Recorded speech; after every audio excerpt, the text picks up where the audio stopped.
¿Israel se cuenta las historias correctas? Hoy hablamos sobre Pesaj, la economía, el ejército, la ley y la narrativa fundamental de la existencia judía israelí. Soy Ilana Massel Diamant, directora ejecutiva del Israel Law and Liberty Forum, y esto es Ley Básica. Cada religión, cada país, cada nación tiene sus propias historias que la moldean. Y con la llegada de Pesaj esta semana, los judíos están entrando en un periodo de historias fundamentales que forman quiénes somos y cuál es nuestra relación con Dios. Quienes conocen el calendario judío saben que Pesaj es la primera festividad que se celebra después del Año Nuevo judío del 1 de Nisan, uno de los 4 años nuevos en el calendario judío, siendo Rosh Hashanah el más conocido. Ahora, esto no es como ese viejo chiste sobre el judío varado en una isla desierta que construye 2 sinagogas, y cuando finalmente lo rescatan, sus rescatadores le preguntan, ¿por qué 2 sinagogas para un solo hombre? Y él los mira incrédulo y dice, bueno, esa es la sinagoga a la que voy. Y esa es la sinagoga a la que no voy. Los 4 años nuevos judíos no son un simple capricho, no puedes elegir entre ellos. Cada uno marca algo distinto. Rosh Hashanah es la demarcación del año para el juicio. El 1 de Elul es para el diezmo del ganado. Tu Bishvat es el año nuevo de los árboles.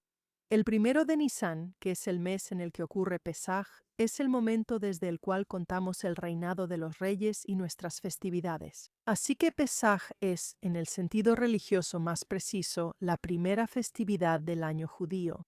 Celebrando el éxodo de Egipto, esta festividad marca el momento en que el pueblo hebreo se convierte en una nación israelita. Los judíos la llaman Yag HaYerut, la festividad de la libertad.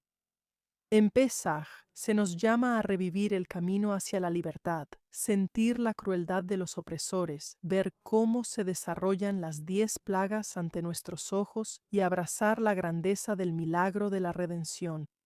Y en una época en la que tantos israelíes ya sienten que están viviendo un momento crucial en la historia, esa instrucción tiene un peso especial. La institucionalización de la memoria como un elemento esencial para la supervivencia nacional es algo único de la civilización judía. Moisés instruye a los israelitas sobre cómo contar la historia de la redención a sus hijos incluso antes de que salgan de Egipto. La identidad es algo que construyes y reconstruyes cada año en la mesa con la siguiente generación, recordando a las anteriores. Ahora, este tema de la memoria como algo esencial para una vida bien vivida recorre todo el calendario judío. Para quienes observan el Shabbat, el mandamiento es doble y deliberado. En Éxodo, Sahor recuerda el Shabbat, recuerda el pacto, sabe quién eres. Y en Deuteronomio Shamor, guárdalo, actúa según él, vívelo. El Shabbat no es simplemente descanso, es un testimonio semanal sobre la creación, sobre el pacto, sobre quién es el pueblo judío y para qué existe. 7 semanas después de Pesaj llega Shavuot, la fiesta de la cosecha y el aniversario de la entrega de la Torá en el Sinaí. Si Pesaj es el nacimiento de la nación como una entidad conceptualmente distinta y libre, Shavuot es su constitución, el conjunto de principios que nos permite mantener ese estatus. Y entre estos dos grandes polos de la primavera judía, Israel ha dispuesto una secuencia que comprime toda la experiencia judía del siglo XX en un solo mes. Yom HaShoah, el dolor de la destrucción. Yom HaZikaron, el día del recuerdo, el dolor del sacrificio. Yom Ha'atzmaut, nuestro día de la independencia, la celebración de que, contra toda predicción racional, aquí estamos. Ahora, esta es quizás la secuencia más extraordinaria en cualquier calendario nacional del mundo, y está incorporado en nuestra ley. Ahora, el Estado moderno de Israel también está construido sobre una narrativa. Las historias, novelas y poemas fueron una parte fundamental de la reconstrucción de la vida nacional judía antes de que existiera el Estado. Herzl publicó Alt Neuland, La vieja nueva tierra, en 1902. Es una novela utópica sobre convertir Palestina en un paraíso tecnológico e igualitario, partes clave del cual ya se han hecho realidad. Y de aquí viene uno de los lemas más conocidos para los sionistas, Im tirtzu ve'enso agada. Si lo quieres, no es un sueño. El líder sionista revisionista Zev Jabotinsky, quien también era periodista, poeta, orador y novelista, tradujo el poema de Nachman Bialik en la ciudad de la matanza, escrito después del pogromo de Kishinev. Jabotinsky le atribuyó el haber dado origen a los movimientos de autodefensa judíos que precedieron al Estado. Ahora, estos son solo dos ejemplos donde la historia de quiénes somos y en qué nos íbamos a convertir precede a la realidad. No son solo las historias bíblicas las que nos han mantenido como nación y nos han restaurado como soberanos. Le hemos dado más matices a nuestro antiguo mito.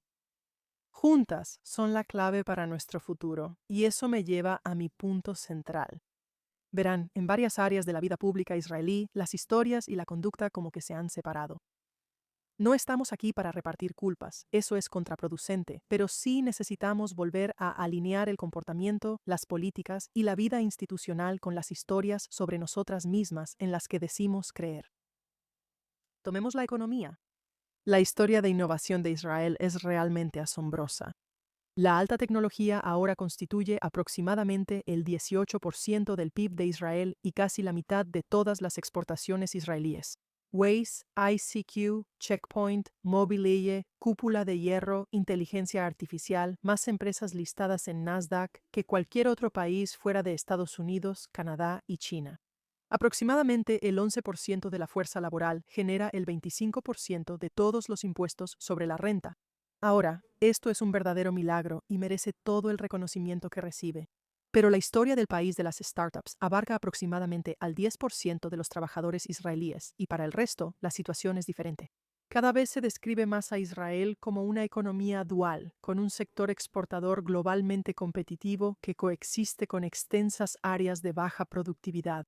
La sobreregulación y el estancamiento burocrático están llevando a un deterioro serio en otras ramas de la economía. La historia de un Estado fundado en la creatividad y la autosuficiencia contrasta de manera incómoda con monopolios protegidos, cuellos de botella regulatorios y un sector de la construcción que genera crisis de vivienda año tras año.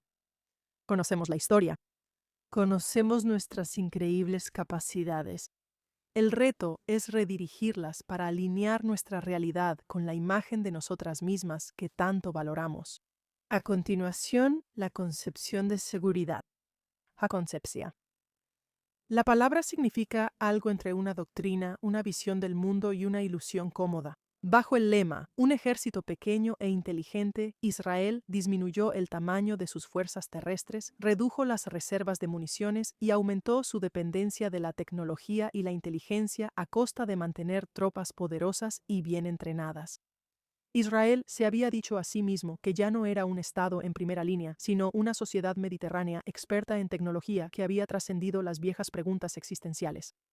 La inteligencia militar siguió comprometida con la doctrina de que jamás estaba disuadido hasta las 6:30 de la mañana del 7 de octubre. Ahora, esa historia se ha estado reescribiendo durante varios años y aún no ha concluido.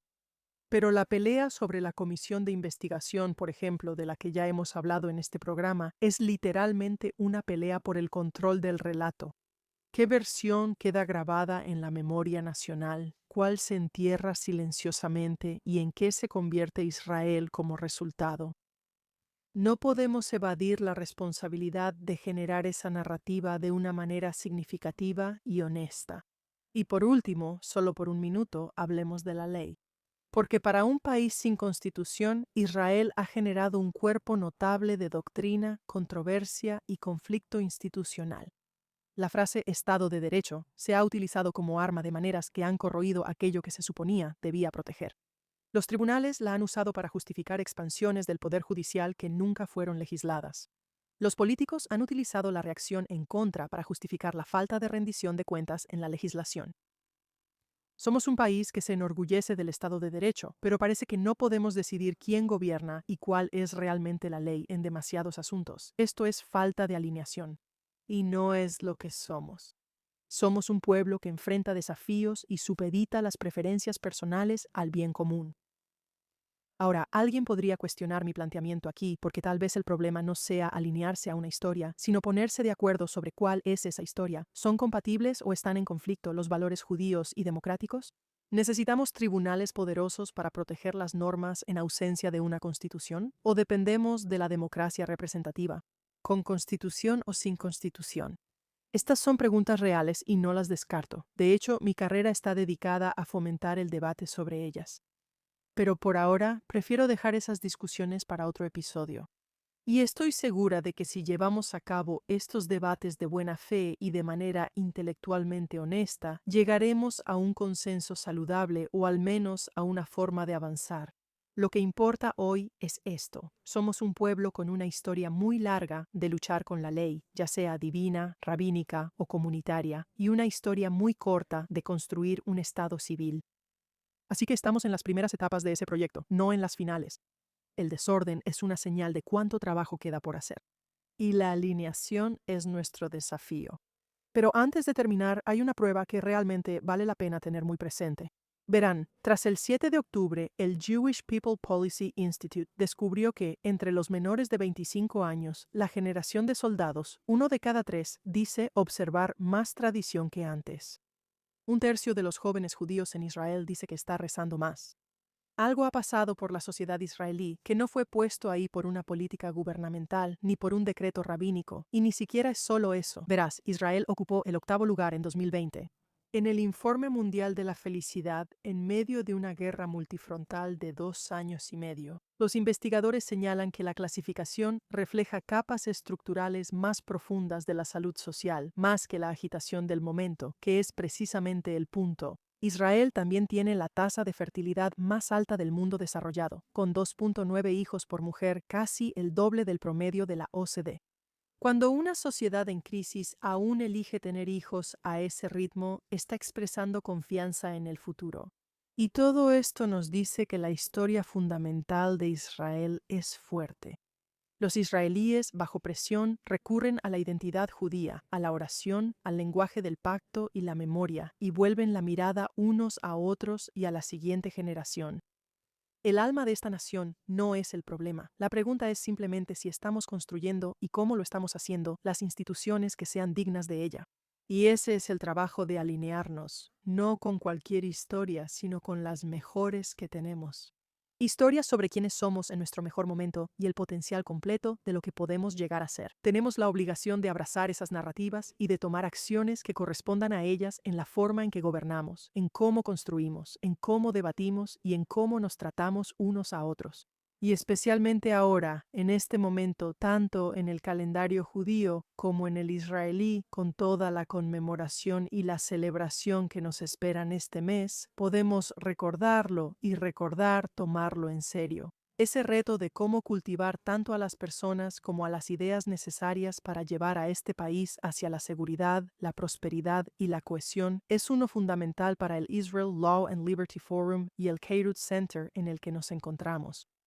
En un sentido más amplio, es el reto de nuestra generación, cuyo trabajo construyendo este país no será menos importante que las misiones que han llevado a cabo en uniforme. Y en ese sentido, debo expresar una inmensa, inmensa gratitud a los reservistas que han respondido al llamado tantas veces en los últimos 2 años y medio, asumiendo el costo de esta guerra de la manera más personal. En nuestro propio círculo de estudiantes de Derecho y jóvenes abogadas dejamos de contar. Servicio de reserva acumulado después de alcanzar 50,000 días desde el 7 de octubre, con personas sirviendo desde 150 hasta más de 800 días, poniendo sus carreras, sus estudios y sus familias en pausa una y otra vez, porque la historia de nuestro pueblo se los exigía.